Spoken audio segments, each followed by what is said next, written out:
अस्सलाम वालेकुम। तो वेलकम है आप लोगों का एम रात चैनल में। आज हम 4 अपडेट्स पर बात करेंगे। तो पहली अपडेट की बात करें तो नाइजेरिया के जो JF-17 थंडर्स है उन्होंने रिसेंटली स्ट्राइक्स की हैं।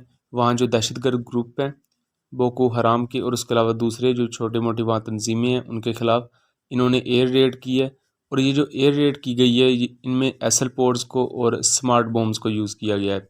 नाइजेरियन एयरफोर्स ने इन एयर रेड्स में बुनियादी तौर पर ना सिर्फ अपने JF-17 थंडर्स को यूज़ किया है बल्कि अपने A-29 टुकोनो एयरक्राफ्ट्स को भी यूज़ किया है। इससे पहले मैं वाज़ेह करता चलूँ कि ये कोई पहली स्ट्राइक नहीं है JF-17 थंडर के थ्रू।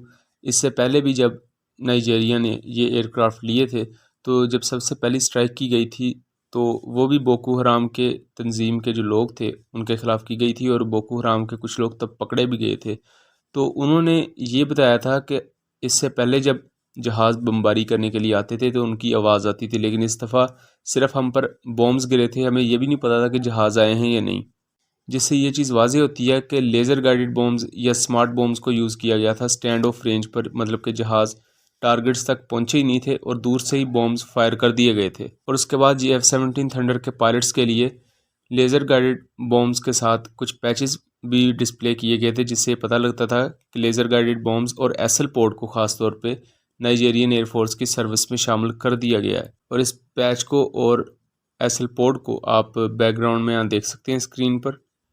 तो कंक्लूजन अगर इस चीज़ का निकाला जाए तो JF-17 थंडर ना सिर्फ एक बैटल टेस्टेड एयरक्राफ्ट बन चुका है बल्कि इससे पहले जो एक मिथ थी, अगर अब मैं आपको हशकिट के थ्रू JF-17 के पायलट का इंटरव्यू याद करवाऊं तो उसमें उनसे पूछा गया था कि इस एयरक्राफ्ट के बारे में कोई एक मिथ बताएं, मतलब कि कोई ऐसी गलत फहमी जो इस एयरक्राफ्ट के बारे में लोगों में पाई जाती है। तो उन्होंने कहा था कि everything which exist in outer world is a myth, मतलब कि बाहर की दुनिया में जो इस एयरक्राफ्ट के बारे में गलत फहमियाँ जितनी भी वो सब की सब एक मिथ है।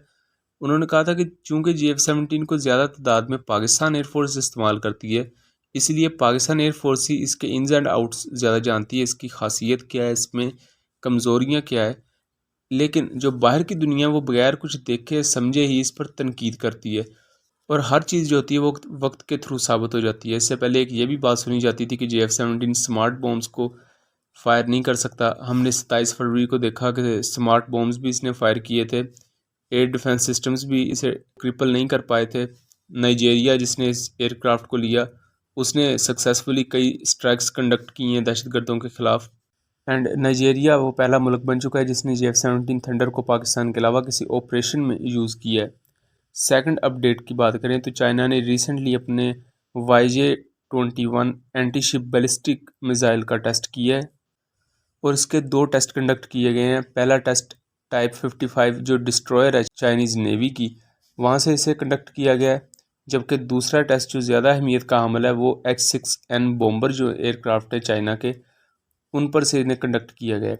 ये बैलिस्टिक ट्रैजेक्टरी को चूँकि फॉलो करता है, मतलब कि आपको पता है जो बैलिस्टिक मिसाइल होते हैं वो ज़्यादा मनूवरेबल नहीं होते अपनी टर्मिनल फेज़ में और सीधा अपने टारगेट को हिट करने वाले होते हैं, जबकि जो क्रूज़ मिसाइल होते हैं वो मनूवर कर सकते हैं। अब यहाँ दोनों के कुछ पॉजिटिव पॉइंट भी होते हैं, नेगेटिव पॉइंट भी होते हैं। जो बैलिस्टिक मिसाइल है उन्होंने एक लिहाज से ग्रेविटी के ज़रिए असर गिरना होता है अपने टारगेट पर, जिसकी वजह से उनका इम्पैक्ट बहुत ज़्यादा होता है। जबकि क्रूज़ मिसाइल ने चूँकि थोड़ा सा ड्रैग अपने आप को करना होता है, स्पीड थोड़ी सी कम रखनी होती है, मनूवर भी करना होता है, इस वजह से उनका इम्पैक्ट थोड़ा सा कम आ जाता है। यानी कि अगर मैं ज़रा टेक्निकल ज़बान में बोलूँ तो काइनेटिक एनर्जी टर्मिनल फेज़ में बैलिस्टिक मिसाइल्स की ज़्यादा होती है। एंड बैलिस्टिक मिसाइल्स को सिर्फ चाइना ने ही अपने बॉम्बर पर रख के टेस्ट नहीं किया, इससे पहले हम देख चुके हैं कि इजराइल भी अपने F-16 पर कुछ बैलिस्टिक मिसाइल्स को टेस्ट कर चुका है।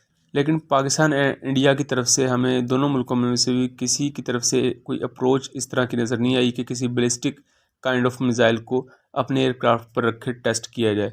लेकिन YJ-21 एक तो बहुत हैवी किस्म का मिसाइल है, उसे एक अपग्रेडेड H-6 बॉम्बर ही उठा सकता है। लेकिन H-6 बॉम्बर को भी देखा जाए तो H-6 बॉम्बर बहुत पुराने हो चुके हैं। चाइना अब एक न्यू बॉम्बर बना रहा है लेकिन अभी इसकी कोई अपडेट्स नहीं है।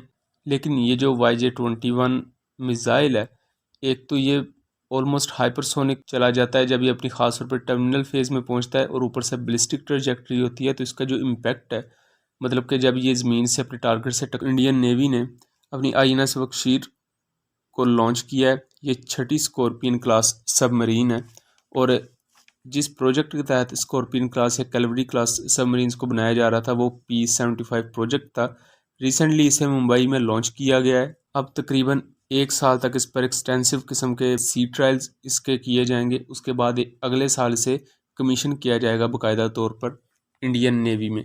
लेकिन मैं यहाँ बताता चलूँ कि इंडियन नेवी के पास 4 से 5 की तादाद में ये पहले भी मौजूद हैं और ये तकरीबन 3 से 4 दफ़ा इससे पहले पाकिस्तान के जो इकनॉमिक जो जोन है हमारे सी पैक के नज़दीक लगता, वहाँ ये डिटेक्ट हो चुकी हैं पाकिस्तान P-3C ओरियन के हाथों एंड इन्हें फोर्स पर किया गया था कि आप सरफेस पर आ जाएं एंड वार्निंग दे के तब छोड़ दिया गया था। तो ये थी आज की अपडेट्स। उम्मीद करता हूँ आप लोगों को पसंद आई होंगी।